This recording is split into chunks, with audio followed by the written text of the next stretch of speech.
Good morning दगड़ियों, welcome to my new vlog. एक नई सुबह की नई शुरुआत नकुचिया ताल के साथ। और अभी हम हैं एक गेस्ट हाउस में। ये मई माह चल रहा है तो उसी टाइम पे हमारे पहाड़ों में हिसालू, किलमड़, काफल वगैरह पकते हैं। तो यहाँ पे एक हिसालू की झाड़ी है दोस्तों, वह हम हिसाल तोड़ना लीजिए झाड़ी। एक फल मैं आपको और दिखाता हूँ, काफल की तरह होता है जो की जमीन में उगता है। ये आप देख सकते हैं। इसको हमारे गाँव की तरफ भी काफो कहा जाता है। भी काफो मतलब जो भीमा हो रहा है, और काफल की तरह थोड़ा थोड़ा दिखता है। आपके गाँव में इस फल को क्या कहा जाता है मुझे कमेंट करके बताना। खाने में बड़ा टेस्टी होता है, मीठा मीठा होता है, आप इसको खा सकते हैं। हिसालू जो है हमने तोड़ लिए हैं। तो ये है भाई हिसालू, आप देख सकते हैं बिल्कुल गोल्डन कलर के होते हैं। ये हिसालू की झाड़ी है और इसके पत्ते कुछ ऐसे होते हैं दोस्तों, और छोटे छोटे झूस जैसे कांटे होते हैं इसमें। तो जब भी आप झाड़ी से ऐसे हिसालू तोड़े तो अपना हाथ थोड़ा सा बचा के रखें। Good morning. Thank you. Good morning.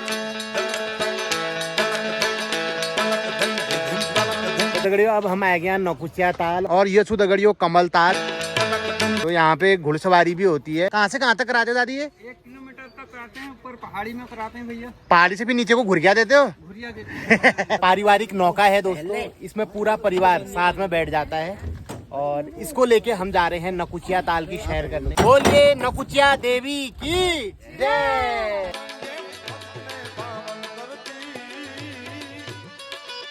तो इस झील के बारे में कहा जाता है कि इसके 9 कूच हैं, इसलिए इसका नाम नकुचिया ताल पड़ा। और जो 9 कूच साथी देख लेता है वो खत्म हो जाता है, बोलते हैं। दादी से पूछते, दादी ऐसा है क्या? ऐसा मैंने सुना है कि इस ताल के, इस झील के अगर 9 कोने अगर कोई बंदा साथ देख ले तो उसकी मृत्यु हो जाती है।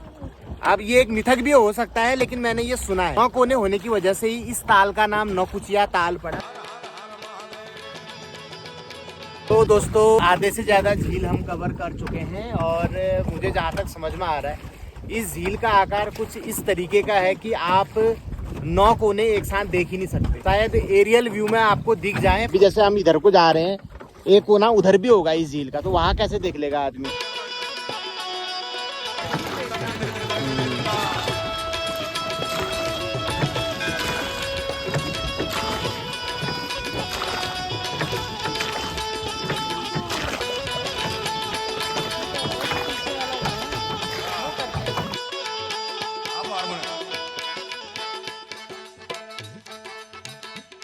स्कूली दिनों में हम पढ़ा करते थे ना कि computer is a multitasking device. Computer एक बार में कई तरह के काम कर सकता है। तो ऐसे ही हमारे समाज में स्त्रियां भी बहुत मल्टीटास्किंग होती हैं। खासकर जो हमारे ईजा लोग होते हैं वो एक साथ कितने काम निपटा देते हैं यार। हमारी बीवी लोग नहीं होते, ईजा लोग ही होते हैं बस। ईजा लोग ही होते हैं बस, बीवी नहीं होती। एक बड़ी अच्छी मैंने स्टोरी भी लगाई थी अपने इंस्टाग्राम चैनल पे। जावेद अख्तर जी ने वो कुछ लाइन कही थी कि हमने ना एक सर्टिफिकेट दे दिया महिला को कि माँ की इज्जत होनी चाहिए। लेकिन किसकी माँ की इज्जत होनी चाहिए? तुम्हारी माँ की इज्जत होनी चाहिए, तुम्हारे बच्चों की माँ की इज्जत होनी चाहिए, या दूसरे की माँ की इज्जत होनी चाहिए। तो इसलिए बोला है, इसलिए माँ की इज्जत वाला पर वो नहीं है। पॉइंट ऑफ व्यू नहीं है। पॉइंट ऑफ व्यू है कि महिलाओं की इज्जत होनी चाहिए। रंजना जी तो इतनी अच्छी। मैंने ऐसे भी लौंडे देखे हैं, ऐसे भी मैच देख रखे हैं जो बहुत बड़े देशभक्त बनते हैं, भारत माता की जय वाले नारे लगाते हैं, जय श्री राम के नारे लगाते हैं। लेकिन अगर उनके किसी चहेते पॉलिटिशियन को या फिर किसी सरकार की बुराई कर दो, है ना, कोई क्वेश्चन करो, तो उनको डिफेंड करने के लिए उसी बंदे को कमेंट सेक्शन में माँ बहन की गाली देने के लिए तैयार हो जाते हैं और भद्दी भद्दी गालियां देते हैं। ये आपने भी देखा होगा, होता है ऐसा। जैसे आपने सरकार के बारे में कुछ कह दिया या कुछ भी, मतलब वो चीज़ उसको सही नहीं लगी, तो ठीक है, हर एक बात हर किसी को सही नहीं लग सकती, असहमति हो सकती है, लेकिन उसका भी एक तरीका होता है। ये नहीं कि आप सीधे माँ बहन की उसको गाली दे दो। एक तरफ आप भारत माता की जय बोल रहे हो, एक तरफ उसकी माँ को गाली दे रहे हो।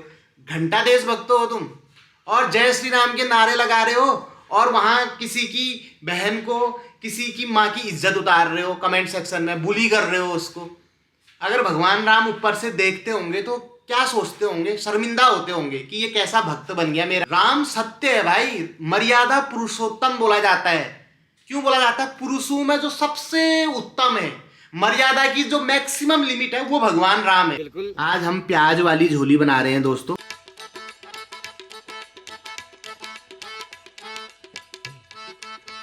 ये छु दगड़ियों गोला पारक सलाद वाल प्याज, और ये हमें कमलदा के सौजन्य से प्राप्त हुआ है। तो कमलदा आप और आपके सौराशी जुग जुग जिए और हमको ऐसे ही प्याज दान करते हैं। तो दोस्तों अभी हम आए हैं एक स्पोर्ट्स शॉप पे, निक्कर खरीद लिया है दोस्तों। सामने एक महिला क्रिकेटर की आपको फोटो दिख रही होगी, ये हमारे उत्तराखंड से ही हैं, अल्मोड़ा से। इनका नाम छू एकता बिष्ट, हमारे उत्तराखंड से अंतर्राष्ट्रीय क्रिकेट खेलने वाली पहली महिला क्रिकेटर भी है। और बाबा नीम करौली जी भी यहाँ पर है।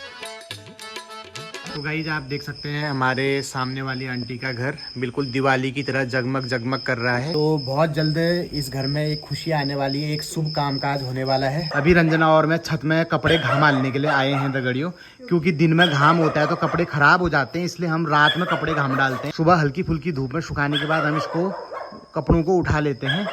तो इसी बीच आप देख सकते हैं हमारे पड़ोस में 2 प्यारे प्यारे कुत्ते रहते हैं जो कि रात में रखवाली करते हैं। ये देखो, एक है, इसीलिए कहा जाता है dog is a very faithful animal. ये इतने फेथफुल हैं दगड़ियों, हमें पहचानते हुए भी भौंक रहे।